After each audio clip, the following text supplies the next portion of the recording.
this room in her honor. And this is a handmade bedspread, I would Yes, yes, it's The hand needlework. crocheted. take. Hand crocheted. Yeah, and this bed is from the 1920s, and we know that Aunt Bertha, well, probably originally the three girls, slept in this room. We're not sure if there were two, or if they slept across this way, or maybe they had a separate cot for the third girl, but anyway, this was their bedroom. And then in later years, Julia died when she was in her 60s, and so Bertha came to live with her father, John, and kind of run the household. And this was always her room, and the girls, the granddaughters, always considered this, her big bed. To them, it was really big. And Was this the original bed? No. No, but it very was similar. It was a double bed. Yeah. It was rare in those days. And so they would get permission to stay overnight, or they'd be invited to stay overnight. Oh. And they get to sleep with Aunt Bertha in her big bed. And these were Obed Larson's daughters. Yes, these were Obed Larson's daughters, and it was a big deal. Uh-huh. Yeah. And they called this house, the girls called this house Cinderella's Palace, Uh-huh.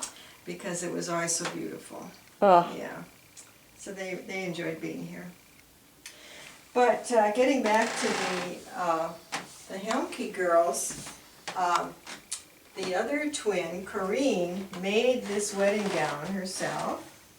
This was her wedding gown, and here's a picture of her in her wedding gown. She married Morris Niedenthal, who was a Lutheran pastor. And what year would this have been about? Oh, would that was you say? 55. 55. Yeah, Oh, okay, there we 1955. go, here. 1955 wedding gown. And Audrey, the youngest daughter, that's her wedding gown. Oh! And she got married in 1951. Ah, Yeah. But she didn't go to college like the other girls did. okay. So she got married a little younger. And there she is at the McFarland Lutheran Church. Oh, sure, I remember that. Yeah. Mm-hmm. That was another landmark That's before Audrey. they... And Audrey is living in their little house on Main Street. Oh. And you had a story about this picture here, too. Yes, this is a painting that Crystal Locken did of the Stave Church in Norway, where her ancestors worshipped. And in 1992, they had a big reunion, and all of the Helmke girls went over to Norway, and it was in the Sagen Fjord, where there was a little village where most of the family was from. In fact, just about everybody was from the Sagen Fjord. When you say just about everybody, Everybody in McFarland. in McFarland, so this Yes. was sort of... Yeah, this little community in draw. McFarland. Uh-huh. In Norway, came over in McFarland. Uh-huh. Anyway, in 1992 they had this big reunion, and Crystal was invited to give the sermon for the Sunday church. And she gave the sermon both in Norwegian and in English. So Wow. that was, she was really into her Norwegian heritage. Wow. She even traced her heritage, her ancestry back to the Vikings. And she has a recreated dress that she has. You'll show us, remember to Yes. show us when we get down. Yes. And this was Crystal This or was Corinne? Crystal. This was Crystal. Right. Crystal In fact, Larkin. her name for years was Carol. Ah. But she discovered, this was like when she was about 65, she discovered that her mother originally named her Crystal. Oh. But her mother was browbeaten by a couple of spinster cousins who kept saying, "Oh, Crystal, that's not a proper name," And so then she started calling, Crystal Carol, and all the way through grade school she was Carol, and through teaching she was Carol. And then when she retired, she decided, I'm going to change my name back to Crystal. Yeah. She was a pretty feisty lady. Oh, this was her doll. Oh, this And was She crystal made stuff. this bunad for her doll. And can you say that word again? Bunad. This is a special traditional Norwegian costume for women. And they would have different designs depending on their geographic location. Oh. And would they wear those at like festivals and special occasions? Yes. Or it wasn't an everyday dress? Exactly. Yeah.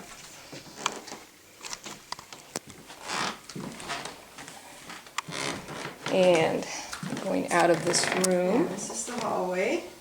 into the hallway. And we have mother and daughter bridal gowns here. Oh, This is Hattie Scaries. She married Ole Evans. And she just wore a nice, good dress. And that's what so many of the brides did, especially in the 1800s. oh. But in 1840, it was Queen Victoria started a new fad because she got married in a white gown. And that started becoming popular over in England, and then eventually it became popular in the United States. And this is a 1917 gown, Regina Evans. She was the daughter of Hattie. And so you can see how different the styles were. Yeah. But, yeah. And I think there was something else about this. Let me move back just a little bit. This is Emma Edwards' Bible that she got Oh, in look at it. It's got 1893 when she was... it's got her name right on it. Right. This is when she was confirmed at the McFarland Lutheran Church. Huh. And I always tell people that they could read the Bible, except of course it's in Norwegian. So And Emma Edwards she was a younger sister of Ian Edwards. who built the house Who built the originally. house, right. Mm-hmm.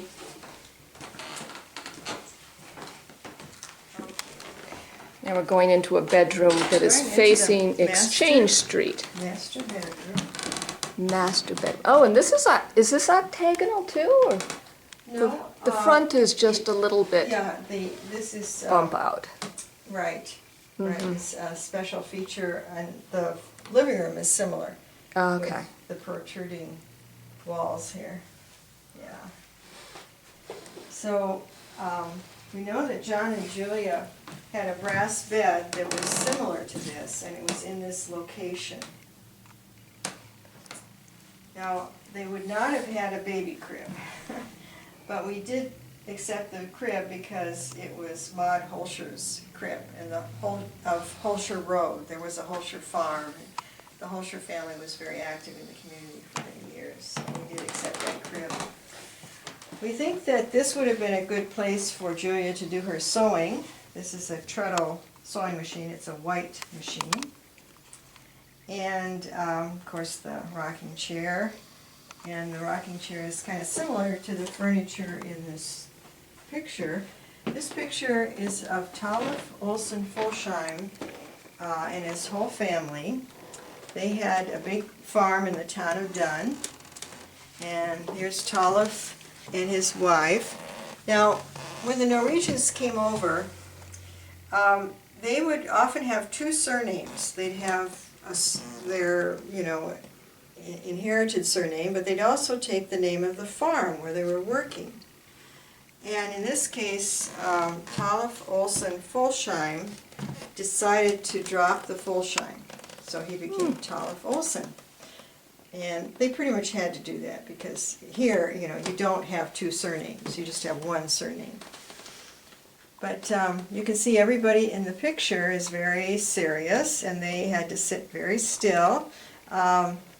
A famous photographer, Andrew Larson took this picture in 1875, and of course they had to take it outside, and you can see they drug out some of their fancy stuff, and just to kind of show off a bit, and everybody was still as a stone except for the dog. The dog moved, and so it's a little bit blurry.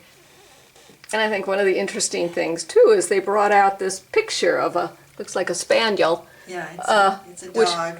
Which must have been important. Yes, they must be a dog family. Must prize that. Yeah. Yeah, so. And what they would do is they'd have copies made, and then they'd send the copies to their relatives back in Norway to show everyone how prosperous they were. Yeah. And here we have a bridal gown from 1977. This is the newest bridal gown, and it's just lovely and very frilly and feminine. And over here we have a picture of the bride, Janine Wendling, who married David Turner. And Janine is a great-granddaughter of John Larson.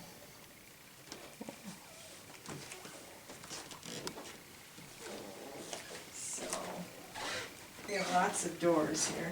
All right. You can see we've got some interesting stuff here. It's very typical of what you would find in the 1920s and even, earlier. Hat pins.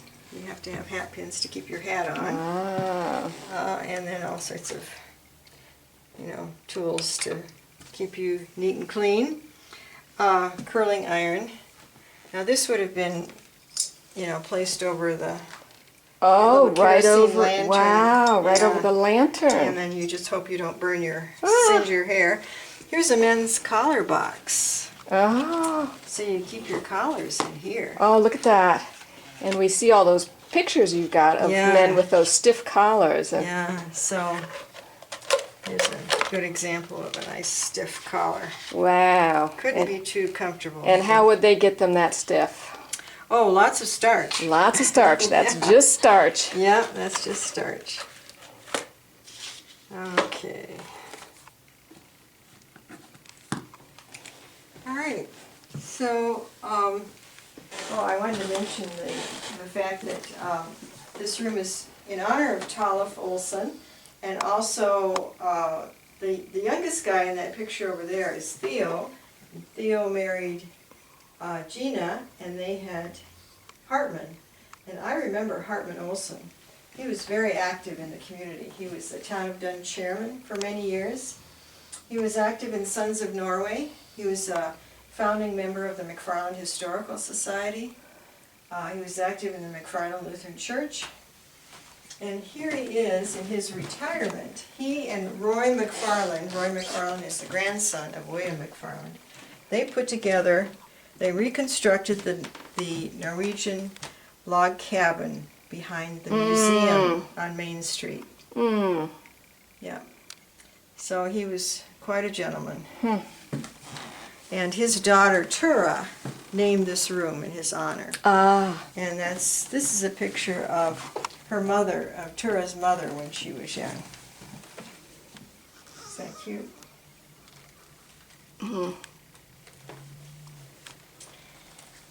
Of course, we have the chamber pot here. Oh, that's right. That would be used before they got their indoor plumbing in the 1930s. Oh, okay. So, Oh, and I wanted to show you this closet. Now, typically we would have this bunad, and this is a Viking woman's costume. Typically we'd have those in the octagonal room because they belong to Crystal Locken. In fact, she made them. She sewed them.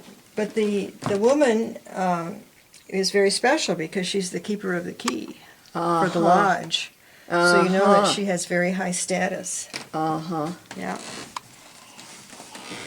And what's in this? We have two closets in this room. Yes, yes we do. This is a walk-in closet. Oh, they had, look at that. They had windows in the walk-in. Yeah. Let me get this good picture of this here. Unfortunately, that form should not be there. I didn't get it out. Yeah. But they would store their linens, and there is a Singer sewing machine. That's the first electric machine that Singer ever made. Before they were pedals. And what is this wooden thing here? Oh, What did they do this for This that? is a sewing box. That's a sewing box. Yeah, we can actually have this beside the sewing machine. Ah, Sometimes things don't get put back. okay. Because they always sort of have that distinctive shape. I don't know why, but Yeah, that's the sewing box. it's a distinctive shape that's... Yeah, you can see buttons here and tape measure and all kinds of things. Yeah. Uh-huh. Yeah. So. So there would have been a lot of closet space for this Yeah, mess. for a Victorian home, there really was a lot of closet space. And here's another nice chandelier. Is that original or? This one is not. Okay. Yeah, it certainly, it's appropriate for this room. Very similar to Yeah. the one downstairs. Yeah, right.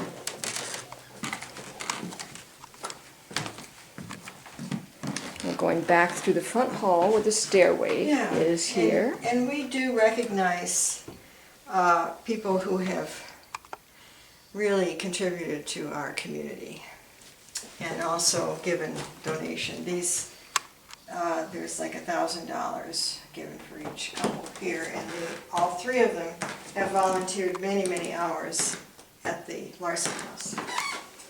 And this is sort of an angular hallway here because of the angles in the two-room, which makes it a very interesting, instead of just a straight hallway. Exactly.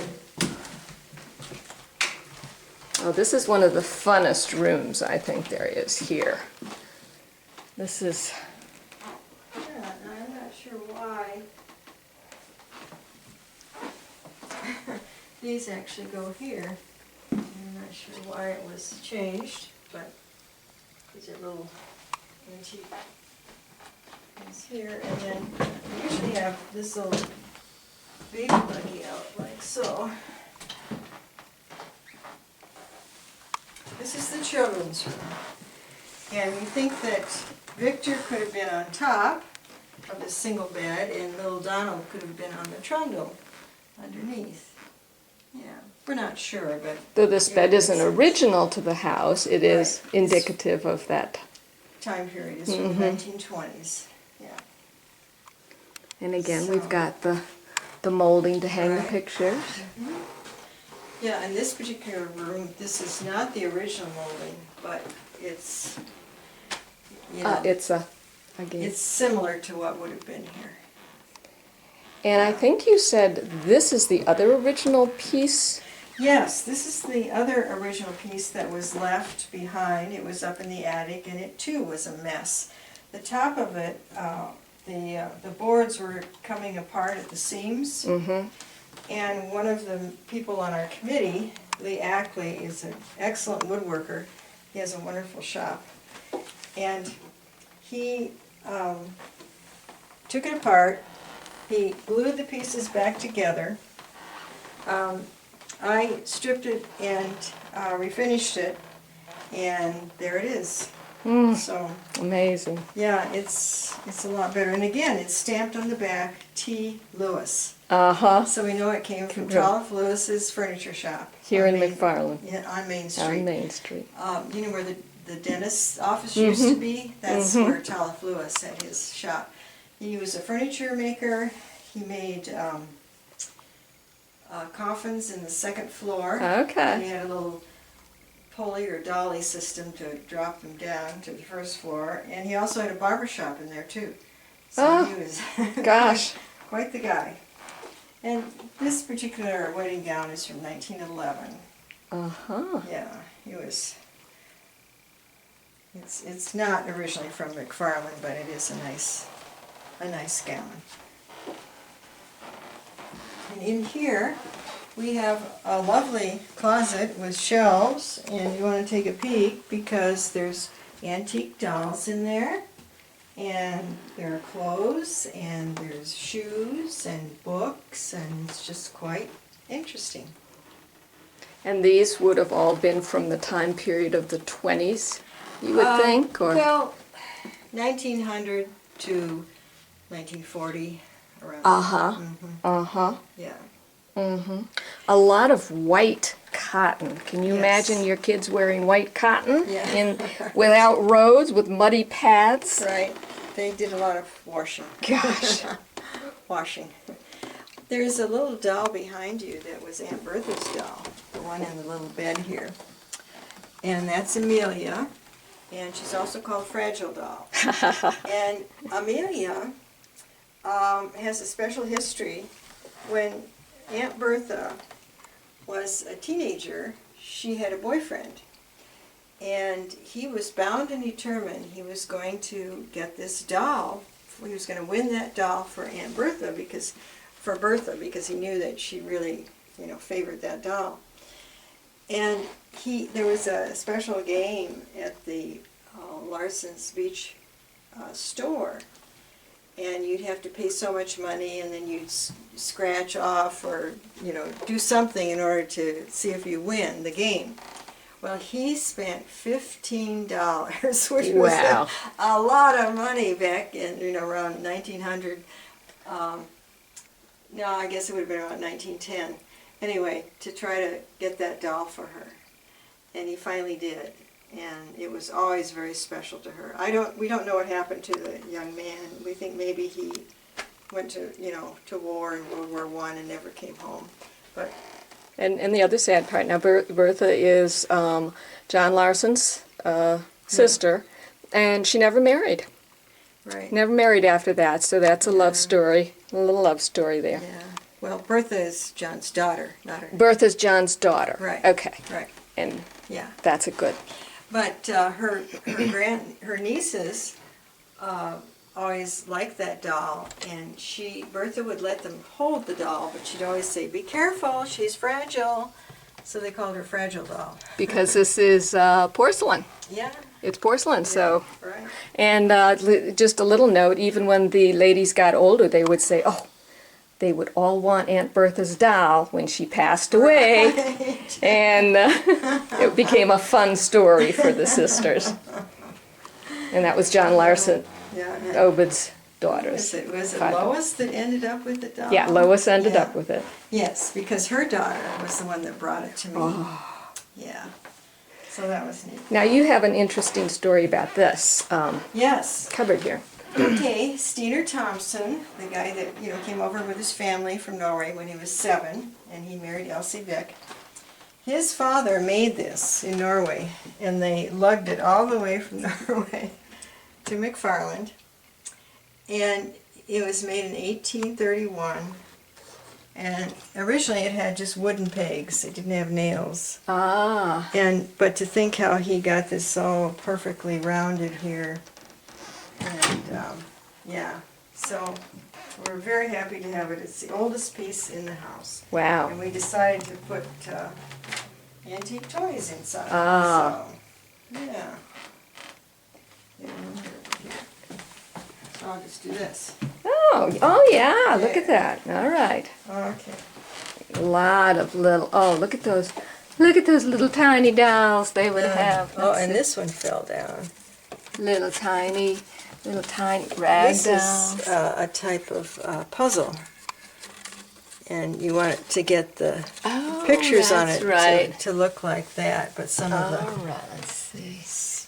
some of the blocks have fallen And down. a puzzle block. Yeah. And toys. Bingo, old time favorite. Yeah. Roadster. Boys would love that. All right. So this room was named in honor of the Nelson children. I think I mentioned before the younger daughter, Sina, died of diphtheria because, of course, it was before the diphtheria vaccine. And she was only 9 years old. And it was tradition to have the church bells ring at midnight and have a little ceremony right by the gravesite. And they did that because they wanted to discourage people from coming to the funeral because they thought the family might be contagious. Uh-huh. Yeah. And then the son, Helmer, he was looking forward to taking over the family farm. But he was in World War I and he was 22 and he was in the very last battle, the Meuse-Argonne offensive in France. And he stepped on a mine and that was the end of him. So the only one of the Nelson children to survive really was Dorothea. And she was a teacher. And then later she became a newspaper reporter. And she wrote for the Cap Times and the Wisconsin State Journal. And she also wrote for the Community Life, the little local McFarland paper. And some of her stories are preserved in this little book called Village Memories. Oh. Stories of life in McFarland, Wisconsin in the 1900s. Now, is this a book you can purchase from? Yes, you can You- purchase this okay. book. Mhm. Yeah, it's just got all kinds of little stories that she wrote about growing up in McFarland. Yeah. So was she related at all to the Larson family, or was she just a notable McFarland? They were related. Let's see, John and Ole Nelson were cousins. I think they were first cousins. Which would mean, like, Their parents. whose parents? Okay, Wait. John's father was Ole Larson. John Larson, who was of this house. Right, His father was Ole Larson. right. And I think it was Ole Nelson's mother. I think they were brother and sister. Okay, John Larson was. Yeah. So I think brother, John sister. Larson and Ole Nelson were first cousins. Okay. So yeah. Okay. Oh, John and the everybody sister. was related to everybody back in the early days. And of course, Currier and Ives was a popular lithograph print at that time. And Yes. So- Yes. again, a nice angled hallway. So, the Larson family was very happy when they got indoor plumbing Ooh. in the 1930s. We think originally this little room was made for a servant girl, Ah. but there's no evidence that the Larson family ever had a servant girl. But they used it as their bathroom, and they were thrilled. So the sink and the medicine cabinet, the light fixtures, the toilet, and the tub are all original from the 1930s, except the rim on the tub was missing. So our good woodworker, Lee Ackley, figured out how to make a new rim. Wow. Yeah, Wow. that's pretty neat. And here we have a nice display of some Razors. male utility items for shaving their beards, and Norwegians were pretty well shaved. And Yeah. they would.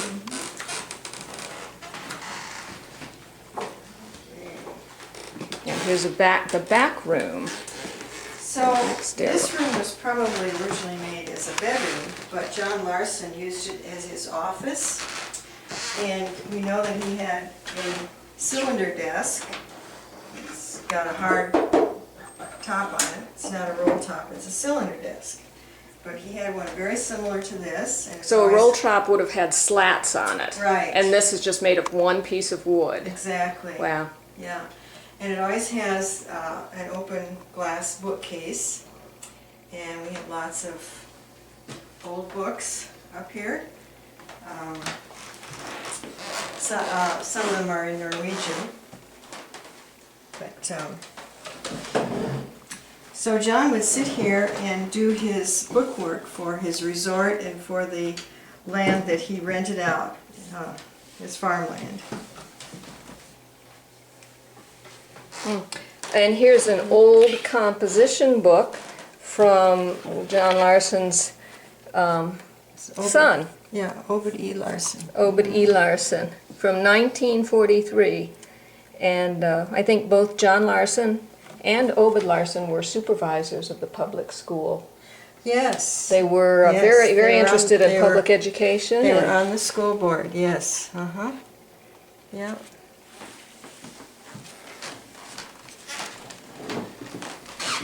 Now, this room is also named in honor of McFarland Schools. And over here on the wall, we have a picture of the first school building in McFarland. And it's very special because it's a two-room schoolhouse, not just a one-room schoolhouse, with two teachers. The younger kids were on the first floor and the older kids were on the second floor. And it was built in 1882, and you can see that here's the Lutheran church in the background, and that one was Oh. built in 1896, so we know that this has, been here for a while. But when John Larson bought his property along Lake Wabisa, there was already a house on the property. And he actually moved that house a few feet to the south so that the family would be in the town of Dunn, so that his kids could go to school in McFarland. Okay. So that's how highly he thought of the McFarland schools. So he moved it out of Dunn into No, McFarland? he moved it out of Blooming Grove Out of Blooming into Grove town of Dunn, into Dunn. so that the kids could go to school in McFarland. Now, how do you move a house at that time Very period? carefully. Any Well, idea? With horses. Horses? Oh, yeah. And then you'd have to, separate it from the cellar. And you'd have to create a new cellar. New cellar, right? Gosh, Yeah. go It's a figure. lot of work. For education, though, that was Yeah. religion, education, some very, Yes, very important. very important. Yeah, Valid. highly regarded. Now, over here, we have Connie Barham Elvium. She was the Rural Wisconsin Teacher of the Year.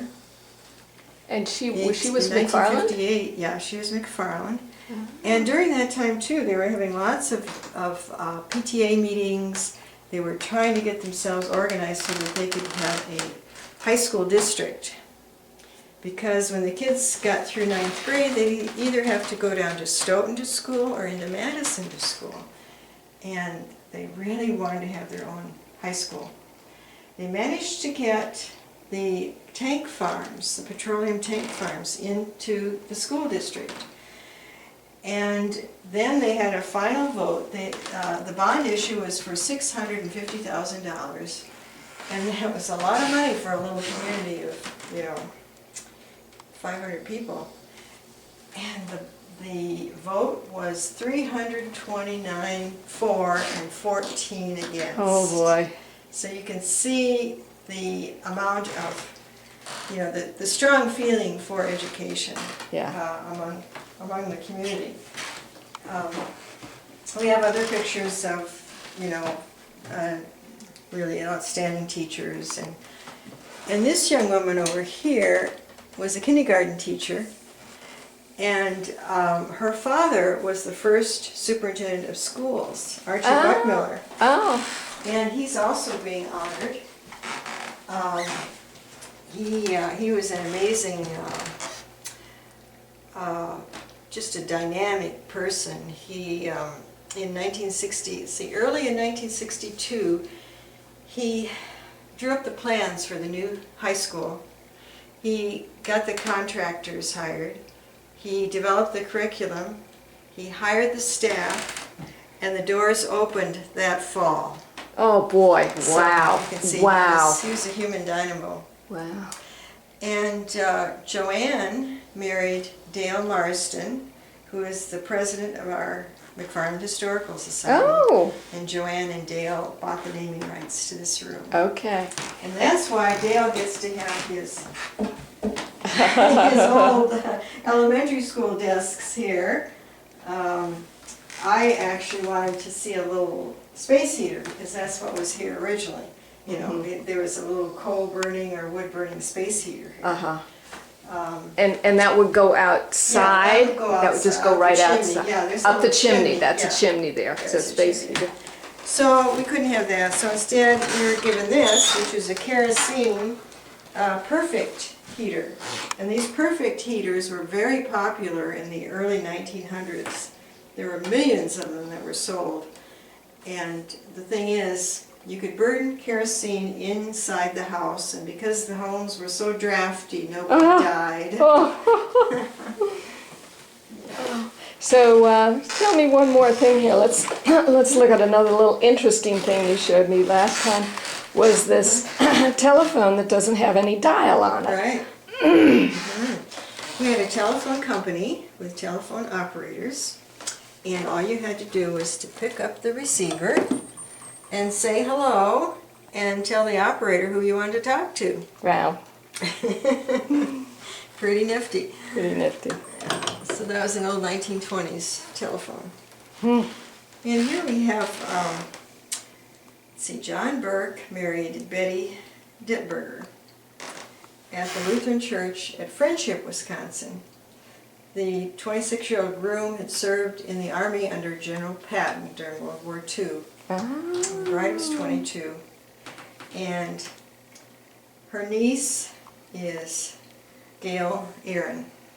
And of course, Gail's the head of our garden committee. Okay, okay, so... Yeah, so this was her aunt's wedding gown. So roots run really, really deep in McFarland. Yeah. Let me ask you one thing. Yeah. I see you have an ashtray here. Yes. Now, Norwegian Lutherans, I don't know, from my family, they didn't really smoke. Did you get that impression too? Well, many of them did not smoke. They didn't believe in it. But this particular ashtray belonged to Tester Olson. Tester was the older brother of Hartman Olson, who is honored in, the master bedroom. Okay. So that's the reason why we accepted it, is because of that connection. Okay. Yeah.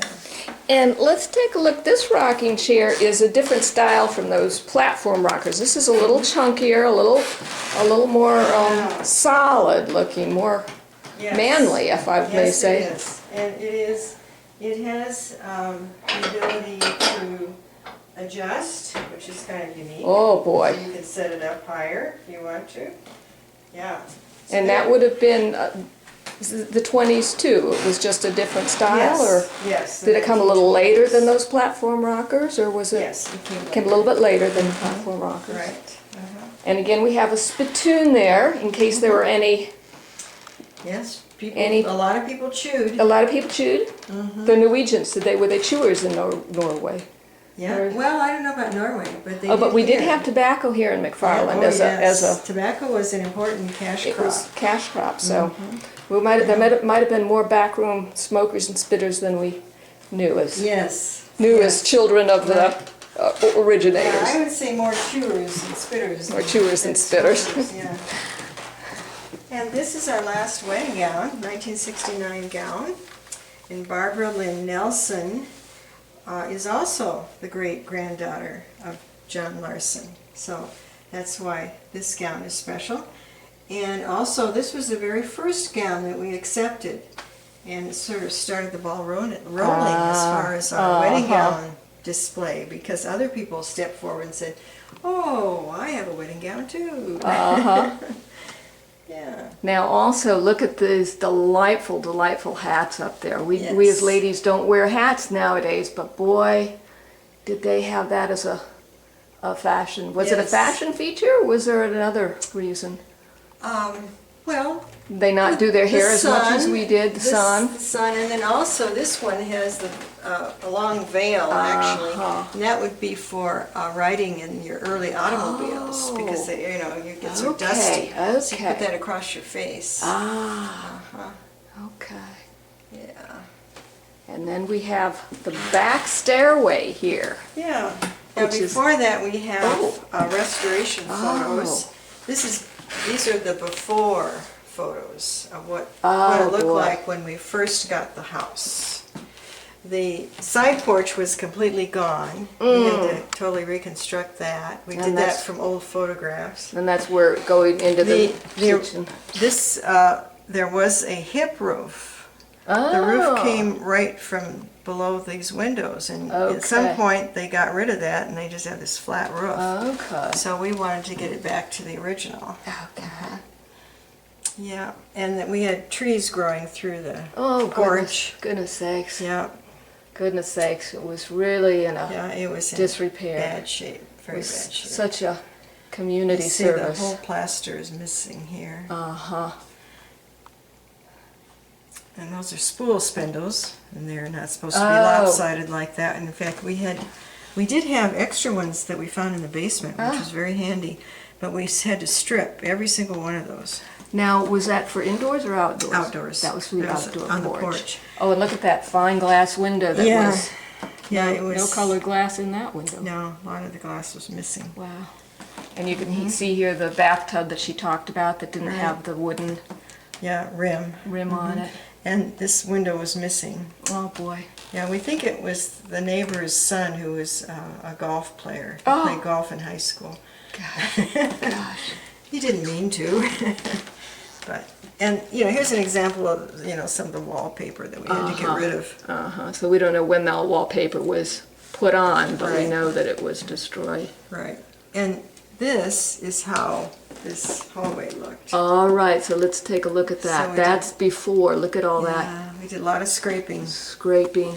And then I'm going to get a backup picture here of... In fact, you go ahead and walk down so we can see how she's walking down. Now she's going to walk down. She's going to end up in the kitchen,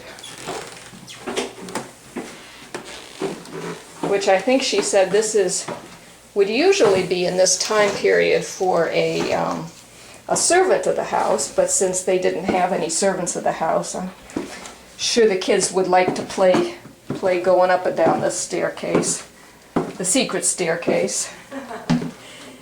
The granddaughters would actually have a contest to see, you know, they had some going out from the front steps and some see. going out from the back steps and see who could get to the middle first. Get to the middle first. There's one more thing I'd like you to show me, Jane. I know you told me on my last tour, and that was the rug in the dining room. Sure. Now, most of these rugs are just They're reproductions. Reproduction. Most of them, but this is an antique rug. Yeah. And this came from where? I think it was a Pennsylvania Dutch Yes. rug. Yes, I think it was originally from Pennsylvania. So, And then Judy and Russ St. Clair obtained it from one of their neighbors. who had brought it And originally? When they got it, it was filthy dirty and it needed a bit of repair. And Judy and Russ actually repaired it and cleaned it.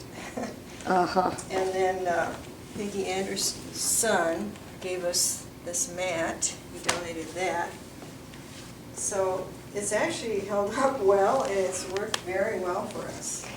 And also you can see on the floor downstairs how these boards are smaller and they're not painted, Right. which was a finer quality down here Yeah. in the... Yeah, when we first got the Sure. house, these maple boards were very dark. It was because of the finish that was put on. Over the years it would darken. But this is how it looked originally. It was the lighter maple. So I want to... Do you have any final thoughts, Jane? Or you've given us so much wonderful information. The outside is quite nice Okay. too. In All addition, the porches, they have a lot of fancy work.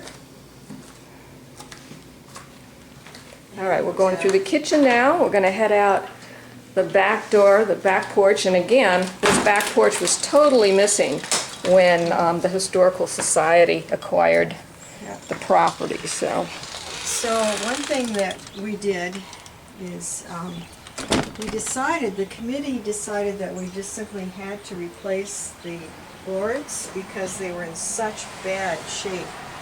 But one of our contractors noticed that all of those boards had this little fancy work on it, you know, on the bottom.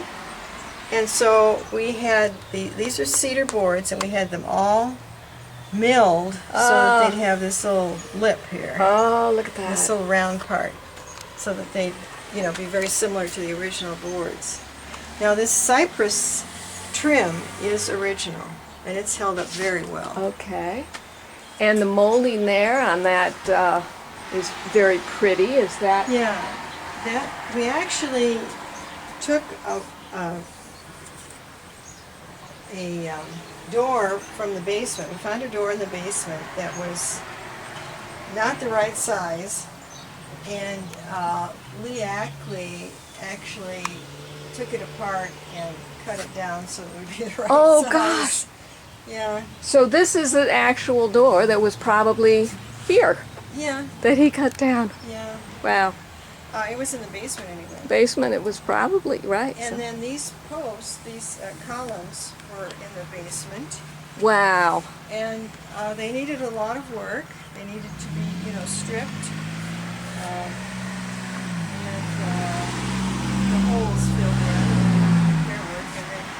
same way with these spool spindles. They needed a lot of work, but we were fortunate that at least they saved this stuff. They didn't throw it out. Yeah. But now this across here is called a spandrel. It's got the spool spindles and it's got these corner pieces. Mm-hmm. Yeah. The corners and the corners there. It's, you know, quite attractive, and it's fits in with the Queen Anne style because it's so ornate. And then these balusters are quite special. We know that they had to make these by hand. There was no way that you can make them by manufactured process. You have to do that by hand. Let's see what we can. So we tried hard to, you know, save all of these nice pieces in the balusters. So now, actually, both these railings were not here originally, but the village requires them. Oh, so they would just be open stairs at that time period. And also the ramp was Right. not here. We added that. Right. And another thing that was added here was volunteers made an absolutely beautiful, beautiful garden all the way around the house, and they've labeled a lot of the names of the species they've put in, but this has just become an open public area for the village of McFarland to be able to come and enjoy, and when the house is not open, to be an attractive feature of the community. I wanted to mention too that we have an herb garden that was an Eagle Scout project by Sean Cole. We know that the Larsons had a little vegetable garden, but a vegetable garden is, you know, lots of work. Yeah. And we decided to go with an herb garden instead of a vegetable garden. Yeah. It's a little less maintenance. We also have a pergola, which was an Eagle Scout project. Oh, wow.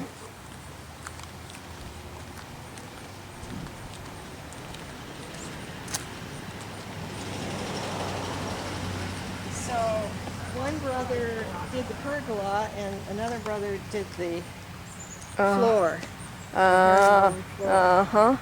And for a leisurely, well-to-do family, they would this would be typical of the era, though it was not necessarily original to the home. Right. It was a nice leisure community to be able to visit. Right, and we do use this for fundraisers. You know, we have our food station there. And then we also, our most recent Eagle Scout project are these lovely trellises. Oh boy, let's see if I can get this with this bright sunlight here. So we've got three beautiful trellises. We've got a honeysuckle vine going up there, and so we've got 1, 2, 3 back here, and these are a nice, beautiful addition to separate this property from the other property, which adds a beautiful screen to it.